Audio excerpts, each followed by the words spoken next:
So today I just wanted to try and take a quick look at the 1984 film Ghostbusters.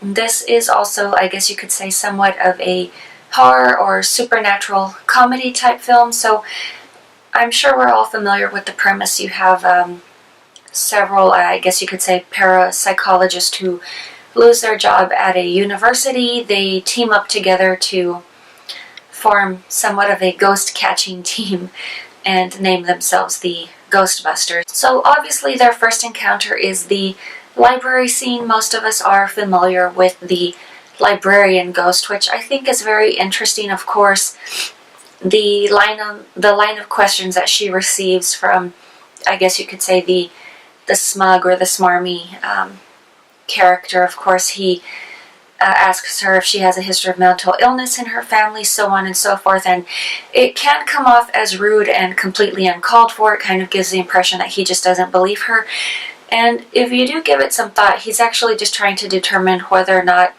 she possibly created those events herself rather than some paranormal entity. So in that aspect, yes, it does make sense, and he is doing his job. He's not, being some scumbag.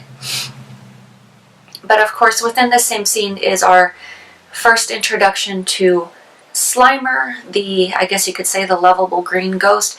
Of course, at this point within the films, Slimer did not yet have a name. That did not come until the actual cartoon series itself, in which they had to, I guess you could say, give some kind of a name to call the ghost by, because apparently he lived in the firehouse along with the Ghostbusters, so he was kind of more their buddy rather than an enemy. So I've obviously seen this film as a kid. I'm honestly more familiar with the second one. It's still a good film, but I do prefer the second one to this one. But even just as standalones, they are both very great films. So early on, I guess you could say, we are introduced to the paranormal activity within a young woman's apartment home. Her name is Dana, and of course she also goes through the same ridiculous questioning that the librarian does, and excuse me.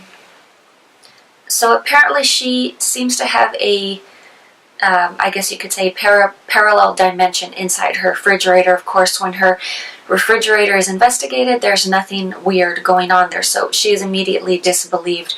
So what I found funny about this is, of course, years later, actress Sigourney Weaver had a fire in her apartment. She did have to call the fire department for assistance, so of course they did put that out. One of the guys randomly walked over and opened up her refrigerator, I guess just as a joke, says, "Nope, no ghosts in there."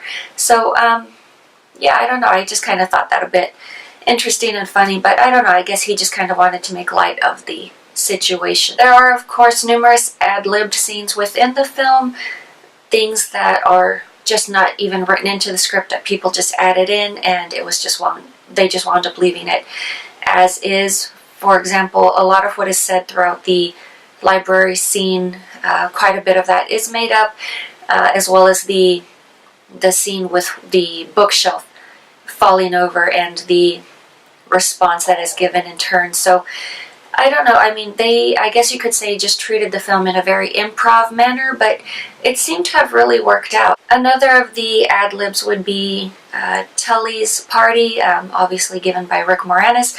A lot of the prices that he's given on for the items that he has on his buffet table, that's all made up as well. And this next one may be just a bit of a stretch, but I kind of thought it interesting, the fact that the Ghostbusters, their names kind of do loosely form the initials for ESP. You do have, of course, Egon, Spangler, of course, Ray Stantz, and of course you have Peter, of course, forming ESP. So I know that one's probably just a bit of a stretch there, especially because there is no consistency in how the initials are pulled from the name. So yeah, I would probably call BS on that one, but I mean, it's still kind of like a little interesting thing just to look at and play with. But the film itself, of course, also went through numerous rewrites. There was a scene which had been specifically written for John Belushi. He passed away, and the script had to be rewritten. Of course, originally the script was a lot darker, then it took the turn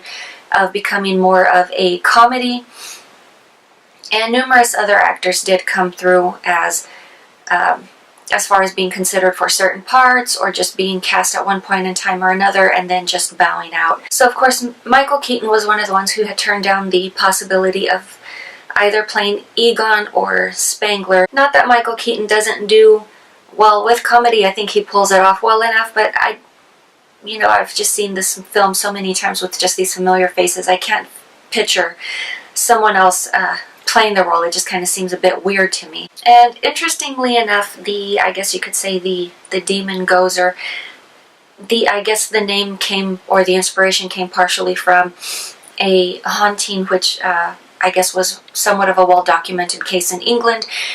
The name Gozer just mysteriously appeared throughout various parts of the house. What on earth it means, I have no idea. And of course the role of Gozer was, I guess you could say, originally offered to Paul Reubens. Most of you may obviously know him better as Pee Wee Herman.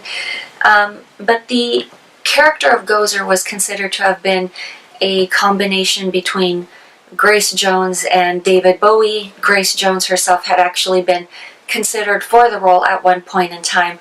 But I'm actually glad with their choice. The woman who did wind up playing the role, her accent was a bit too thick, so she did have to be redubbed over just so that I guess she could be better understood, or maybe just her lines were misinterpreted as comedic even though they were not intended to be. But yeah, I mean, obviously the Ghostbusters film turned out to be equally as popular with children. It was originally intended for adults. Obviously it has a lot of, I guess you could say, sexual humor within the film. So obviously this did spawn a children's TV show just because kids did have such a high response to it. And of course it was a few years later that we did have the Ghostbusters sequel released in 1989.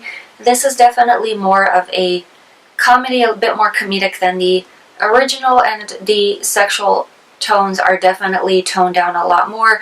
The characters do a lot less smoking, although I don't really see them smoke too much in the original to begin with, but they definitely made an effort to tone that down. And of course you do have some modifications that are done to the character. Slimer, his appearance has been altered more to resemble the cartoon character. We also have Janine, whose appearance has been altered to resemble the Janine from the cartoon series. So I guess they were just kind of trying to give more of a sense of familiarity. Of course, you do have the return of Tully, played by Rick Moranis. In the first film, he was an accountant. In the second one, he is playing lawyer to the Ghostbusters. How on earth that happened, I do not know. But of course, Tully was later integrated into the cartoon series as well, I'm assuming due to his appearance within the film. So this second film is actually a lot more preferable to me. Of course, this is the one with the, I guess the evil guy in the painting. We've also got the mood ooze, and of course we have Dana's child, which is trying to be abducted so that this entity can be reborn and enter the human world again. And of course you do have some slimy little greaseball who made a deal with this demonic creature so that he could have Dana as his wife. So they would essentially both be sharing her just for their own separate purposes. So apparently the demon guy creature thing, whatever, is okay with sharing her. He just needs someone to raise him, so he could care less otherwise what else comes from there. But I definitely do enjoy this film a lot more. It's also one of the ones that I'm a lot more familiar with. Of course, you don't have the return of the demon dogs. Unfortunately, they're in the first film, but they do have a very awesome design. But within this one, of course, you do have the Statue of Liberty, which takes life via the moody ooze. In the original film, we had the Stay Puffed Marshmallow guy, who pretty much just looks like an oversized Poppin' Fresh. But you know, they do keep up with their large scale characters in this one, but you know, they do have that consistency. And one of the things that even I find it interesting, but even I kind of found myself questioning it, is because in the first film, obviously Telly and Dana were possessed. Obviously they copulated in order to open the gate to allow Gozer to enter our world. So of course Dana's child, people seem to like speculating that that is their love child, but she does state in the film that she was married for a time, the marriage didn't work out, and that child is an offspring of that that marriage, which happened to have fallen apart, which does seem to actually make perfect sense, because if I'm remembering correctly, the two films are roughly 5 years apart, so the child that we're seeing in this film should be a lot older rather than, you know, appearing more like an 8-month-old infant. So they are being consistent within their storyline, so obviously, you know, people are just pulling answers out of their rears, I guess. But like I said, even I fell victim to that one. Just, I guess it's a common curiosity, but you know, definitely this film, in my opinion, feels a lot more actiony. There's a lot more stuff just constantly going on. The first one, there was a fair amount of stuff going on as well, but this one just really seems to just have constant motion. It doesn't really seem to sit still too much. And then of course you do have the whole issue with various other entities just running about. Of course, like the ghost nanny that steals Dana's child while Tully and Janine are babysitting the infant Oscar. So I mean, this one itself does also have a lot of iconic scenes within itself. This to me is definitely the one that I'm more familiar with from growing up. I definitely watched it a lot more, but you know, still very much an enjoyable film. Yeah, those were just my quick thoughts, and I will talk to you guys later.